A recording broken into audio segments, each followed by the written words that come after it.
but I insisted that the core techniques remain the same. He eventually agreed, showing me his semi-automatic Russian Dragunov sniper rifle with a 10-round magazine. After evening prayers where locals recognized me from the wedding feast, Ustad began teaching me about the variables affecting a shot. Now, let's dive into the story. The next day was Owais's wedding reception, where I remained the center of attention. Not just the men, but even the village women knew of my deeds. Owais was deeply moved by my humble nature, and jokingly conveyed his bride's gratitude to me. I replied with humility, saying that it was all by the grace of the Almighty. He smiled and said, "Indeed, honor comes from him, but not everyone can display such mastery." Just then, my uncle embraced me warmly, calling me a lion-hearted soul. He admitted that without me, they would have faced embarrassment before the Shahid Pathan brothers. I reminded him that honor is in God's hands. By 10 a.m. the feast began.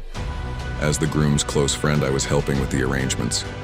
Around noon, my father informed me of a guest's arrival, my friend Shehzad. My father insisted he was our guest and Owais's guest too. I went to ask Owais for leave. He insisted I stay, but I quoted my father, saying the first right over a blessing is of the household where it was sent. Owais smiled understandingly, and I headed home to meet Shehzad in the drawing room. I greeted Shehzad warmly, and we sat down to talk. My father brought tea and left us to catch up.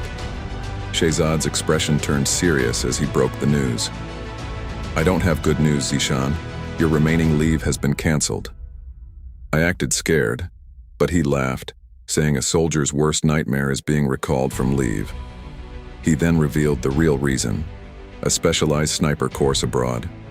2 marksmen would be selected based on performance to go to the USA. He explained that 2 weeks of rigorous training would begin the next day. The top performers would go to America for an 8-week sniper course involving the Rangemaster rifle. This British weapon, newly introduced to the Pakistan Army, is a long-range, large-caliber rifle capable of hitting targets up to 2 kilometers away. Its scope, however, is an American invention. I was skeptical about my chances against veteran snipers, but Shehzad insisted I had a real shot at it. My father entered with food, and I quickly helped him. He dismissed my apologies, saying a few rotis weren't a burden. Shehzad, while eating, praised my marksmanship and mentioned meeting the legendary Ustad Omar Daraz in Swabi, known as the Second Angel of Death. We had heard so many stories about him that he seemed like a mythical figure. I told Shehzad about our recent encounter. He was impressed that my reputation had reached KP, though I humbly admitted Ustad had humbled me. Training began with intense PT sessions followed by range practice under Inspector Rao, a fit and fine expert. He emphasized that while sniping isn't new, repetition breeds mastery. A sniper must be a marksman, a camouflage expert, a tactician, and possess immense patience. He noted that marksmanship is a natural talent that practice can polish, but not create from scratch. He then discussed why things are seen, mentioning shape, shadow, movement, and background as key factors. Rao explained that movement is fatal for a sniper. For instance, a shepherd among sheep is visible, but if he crawls, he disappears. Similarly, wearing white in greenery is a failure, while green blends in unless you're in the snow. His lectures always made me feel like I had so much more to learn.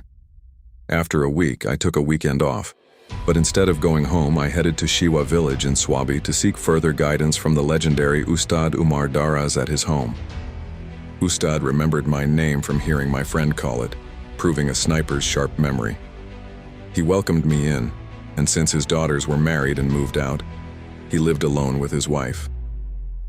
She greeted me kindly in Pashto. I asked Ustad to teach me more. He was modest, calling himself a sniper of the past, but I insisted that the core techniques remain the same. He eventually agreed, showing me his semi-automatic Russian Dragunov sniper rifle with a 10-round magazine. After evening prayers where locals recognized me from the wedding feast, Ustad began teaching me about the variables affecting a shot. Wind is the most critical, he said, explaining its 4 types: light, medium, fresh, and strong. He also covered sunlight, cold, rain, humidity, and temperature. Before sleeping, I asked about the story of Yusuf Khan and Sher Bano, which I had heard mentioned before. Ustad smiled and began narrating the famous, tragic local legend of the two lovers. Yusuf Khan was a handsome hunter from Tarlandi who fell in love with Sher Bano from Shiwa. Her brothers demanded a huge sum for her hand. To earn it, Yusuf joined Emperor Akbar's army and eventually became a commander. After 10 years, he returned with the wealth, only to find Sher Bano's marriage being arranged elsewhere. A fierce battle ensued, and Yusuf won his bride.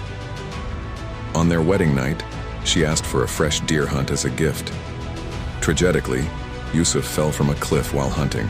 Sher Bano found him as he took his last breath on Karmar Hill.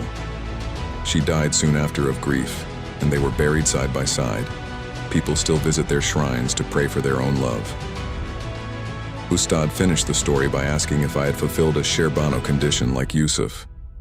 I laughed and said I was just there to learn the art of firing from the people of Yusuf Khan's land. He laughed, and we retired for the night, ready for practical training the next morning. Thank you for listening to this thrilling episode.